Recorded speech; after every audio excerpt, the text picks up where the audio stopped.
Oi, gente, shalom. Estava sentado aqui à mesa na minha casa, na cozinha, e acabei de perceber aqui o saleirozinho. Lembrei de uma mensagem que a gente trouxe na live sobre o que é ser sal da terra, né? A gente fez uma dinâmica sobre, para você, como é salgar a terra, ou o que é ser o sal da terra. E bacana que cada um fez suas exposições, e eu falei, dei uma dica, ó, não olhem na internet, é o que você pensa. E isso serve aí para você que está ouvindo essa mensagem, o que é ser sal da terra, ou como salgar a terra. E Jesus diz essa expressão em Mateus capítulo 5, versículo 13. Jesus tinha acabado de pregar ali o seu sermão do monte, das bem-aventuranças, no Monte das Oliveiras, e ali estava todo tipo de pessoas. Todo tipo de pessoas ouvindo o sermão de Jesus, e logo depois ele usa a expressão, lá em Mateus 5,13, vós sois o sal da terra. Se o sal se tornar insípido, como lhe restaurará o sabor? De nada mais aproveita a não ser para ser pisado pelos homens. O interessante é analisar o cenário histórico, cultural que Jesus estava vivendo, ou seja, que ele iniciou seu ministério. Será que esse cenário tem a ver com o cenário gospel, cristão, evangélico, de um modo geral, que nós vivemos? A gente tinha vários grupos, nós tínhamos vários grupos, na verdade, para analisar. Mas eu separei alguns. Por exemplo, tinha os essênios daquela época. Os essênios, um grupo que vivia separado, vivendo às margens do Mar Morto. Eles achavam que por eles serem separados da nação judaica, do povo, de certa forma, do mundo, eles estavam vivendo em santidade, esse tipo de coisa. Era uma forma de maniqueísmo, né? Lá está o mal e aqui o bem. Nós não podemos nos contaminar com o mal que está lá. Esse era um grupo, eles achavam então os filhos da luz, né? A substância divina, guardavam os pergaminhos, e existem muitas histórias aí dos essênios. Outro grupo eram os fariseus. Note se esses grupos não existem no cenário de hoje. Será que se Jesus aparecesse hoje, ele não usaria a mesma expressão? Vós sois o sal da terra. Outro grupo eram os fariseus. Os fariseus, eles não tinham essa separação geográfica, como os essênios se separavam geograficamente dos demais. Os fariseus não tinham, mas eles se achavam superiores. Não. Era uma casta espiritual superior, de pedigree, né? Os pedigree por aí, né? Os supermen, os super-homens, os super-santos, eram os fariseus, outro grupo que existia na época. E o grande problema do farisaísmo é que eles levavam tudo ao pé da letra. Literalidade textual, né? Guarda essa palavra na tua cabeça. As encucarás na tua cabeça. Então eles colocavam lá a caixinha na cabeça com os versículos de Deuteronômio. Por aí vai, no teu braço direito. E eles colocavam também ali outro elemento.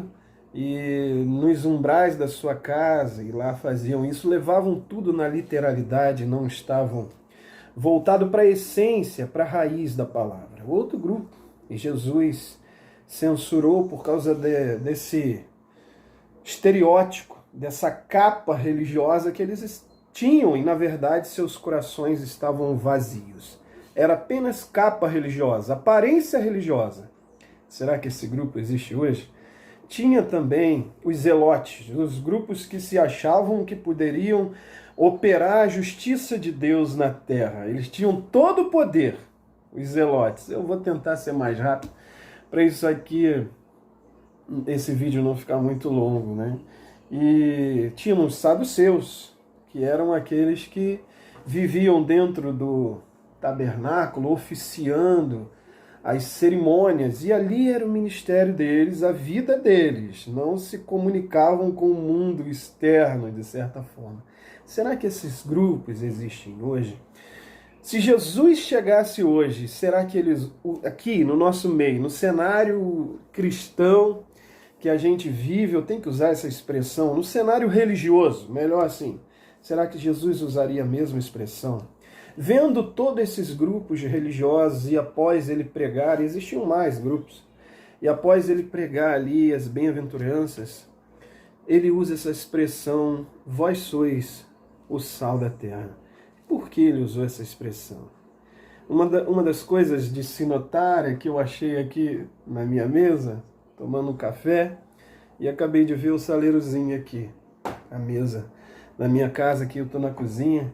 Uma das coisas é que esse sal não tem valor nenhum aqui dentro. Ele só opera seus elementos eficazmente quando ele está fora do potinho, do saleiro, do saquinho de sal. Tem outro ali em cima da pia. Então, a lição principal é que o sal, ele não é sal se ele não operar os elementos dele. Se ele estiver aqui dentro, ele é apenas sal, ele não opera seus elementos. Ele tem que ser sal fora do saleiro, fora do saquinho. Ele tem que operar, ele tem que dar sabor. É uma das coisas principais que Jesus está vendo ali, que aqueles grupos estavam fechados em suas castas religiosas, estereotipadas, né? Clausuras espirituais. Nós somos os grupos santos e os demais são os pecadores, e é dessa forma, os zelotes, né? É uma operação, nós podemos fazer o que queremos em nome de Deus. Nós somos o juízo de Deus na terra. Podemos fazer viver e podemos matar, né? Então é mais ou menos assim. O cenário que, no meu entendimento, nós vivemos também nos dias de hoje. Mas vamos lá, o que é salgar a terra? O maior exemplo de salgar a terra está no nosso próprio Senhor Jesus. Jesus trouxe um gosto a essa terra que permanece até hoje, onde todas as pessoas em um momento da vida, eles querem ter um contato com Jesus. Você não precisa ser religioso, você não precisa frequentar uma igreja evangélica ou algum tipo de agremiação religiosa para falar, eu preciso desse Deus, eu preciso desse Jesus, porque ele deixou um sabor. Isso é salgar a terra. É ir para os locais que precisam de sabor. É saber que em você encontra-se sabor, tem sabor.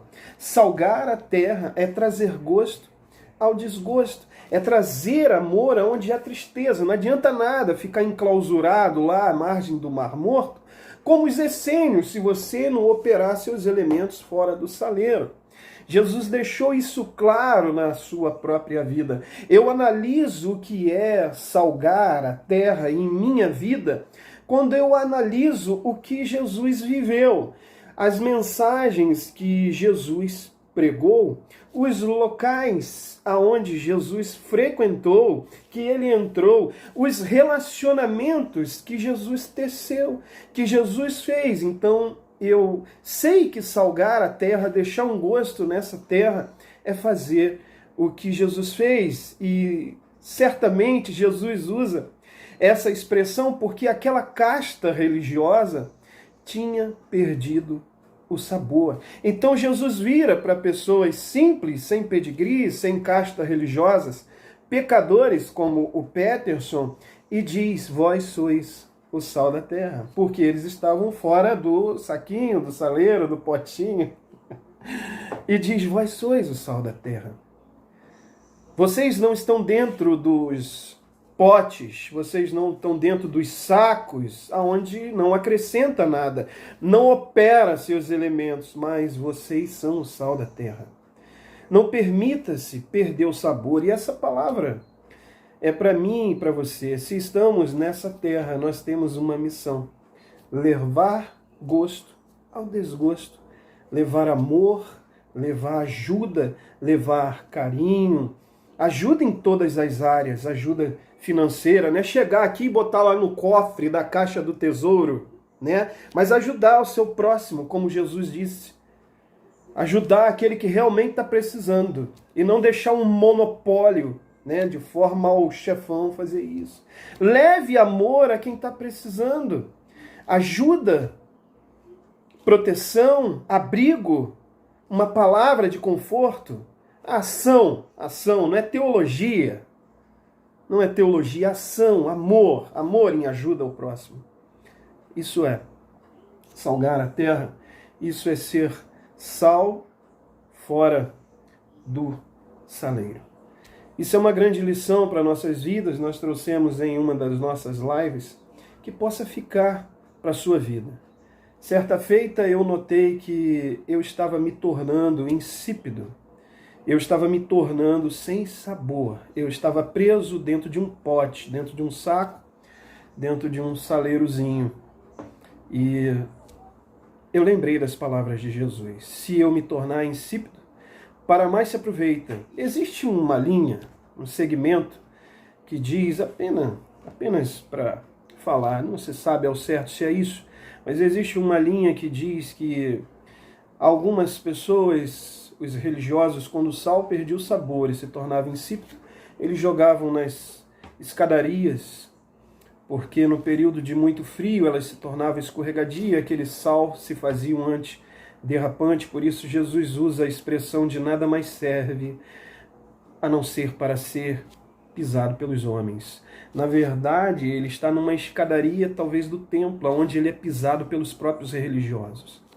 Deus não quer isso para a sua vida. Deus não quer que você seja pisado pelos religiosos.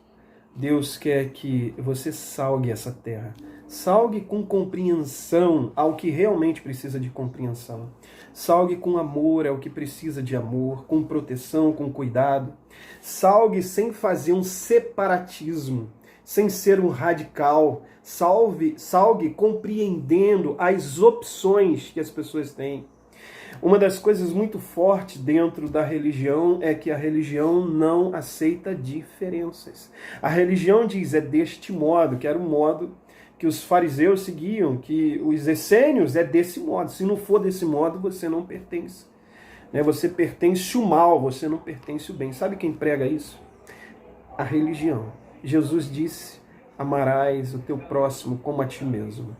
Amém? Provavelmente vai passar um carro muito alto agora aqui na minha rua, mas eu deixo essa mensagem para você. Note se você, como eu, um dia não está se tornando insípido. O carro está chegando aí, de propaganda do mercado. Note se você talvez não está se tornando insípido dentro de um saleiro. Então venha para fora e salgue este mundo com o amor de Deus. Shalom. Que Deus te abençoe. Amém. Deixar a imagem do nosso saleirozinho fechando esse vídeo. Shalom.